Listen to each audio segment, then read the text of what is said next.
सिंधी सकाफत के दिन की मुनासबत से हैदराबाद रानी बाग में भी मेले का समा बंधा रहा। सिंध की सकाफत अजरक और टोपी पहने शहरी धमाले डालते रहे। सिंधी नगमों पर रक्स करके सिंधी बोली और सिंध से अपनी मोहब्बत का इजहार करते नजर आए।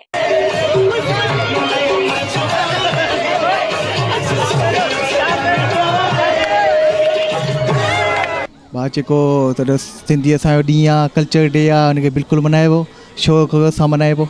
बिल्कुलु ही असांजो ईद खां वधीक असांजो कल्चर डे आहे। माशाल्लाह असां इन कल्चर डे खे सुठे तरीक़े सां भरपूर तरीक़े सां मल्हाईंदा आहियूं।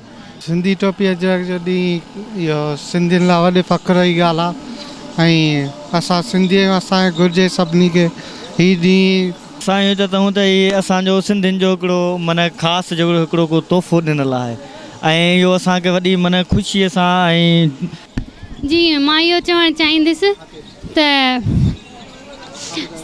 इहो पंहिंजो ई जेको ख़ाली टोपी ऐं अजरक ताईं हिनखे महदूद न रखिजे। सिंध जो जेको ॾियारो आहे ऐं पाण हिकु थी एकता जेका एकता आहे ॿधी आहे पंहिंजी, उन में पाण इने असां इहा आवाज़ था उथारियूं त सिंध में को बि सिंध डैम असां नथा क़बूल कयूं ऐं न ई गैर बिरादरी हिते जेका आहे उन जी गैर क़ौम जी आबादी हिते जेका आबादी आहे न ई असां उनखे मंज़ूर था कयूं।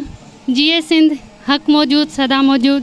ॾाढो मज़ो अची रहियो आहे। सिंधी टोपी अजरक ॾींहुं असांखे मतिलबु ईद खां बि वधीक ख़ुशी आहे। असां ॾिसी रहिया आहियूं असां सिंधी माण्हू केॾो मज़े सां मल्हाइनि था ऐं पंजाब कल्चर खे धरती आहे। असां हिन जे लाइ हीउ जेको ॾियारो आहे तमामु बहितरीनु नमूने सां मल्हायूं था ऐं वक़्त ते अचण ते असां पंहिंजी सिंध लाइ जान बि ॾींदासीं। सुञाणप आहे असां सिंधी आहियूं ऐं सिंधी ॾियारो आहे। असां सिंधी सुञाणप आहे असांजी ऐं असां सिंधी सबूत ॾियूं था त असां सिंधी जाॻियल क़ौम आहियूं। असां हिन लाइ मल्हाईंदा आहियूं असांजा सिंधी भाउ सभु हिकिड़ी जॻह ते गॾु थींदा आहिनि ऐं उन्हनि जी शान आहे टोपी ऐं अजरक। असां चाहियूं था की असां सभु सिंधी भाउर सभु गॾु मिलंदा आहियूं।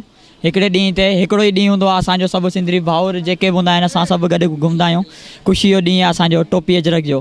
साईं माशाल्लाह सुठो थो लॻे जीअं ईद जो ॾींहुं लॻे पियो। असांजे सिंध जी सकावत आहे, कल्चर जो ॾींहुं आहे असांजो।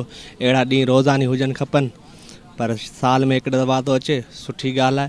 माना भलो थो लॻे जीअं ईद लॻी पई आहे असांजी। सभिनी खे असां मोहबत जो पैगाम ॾियूं था, इहो मुहाजिर सिंधी गॾु हुजनि। महिरबानी।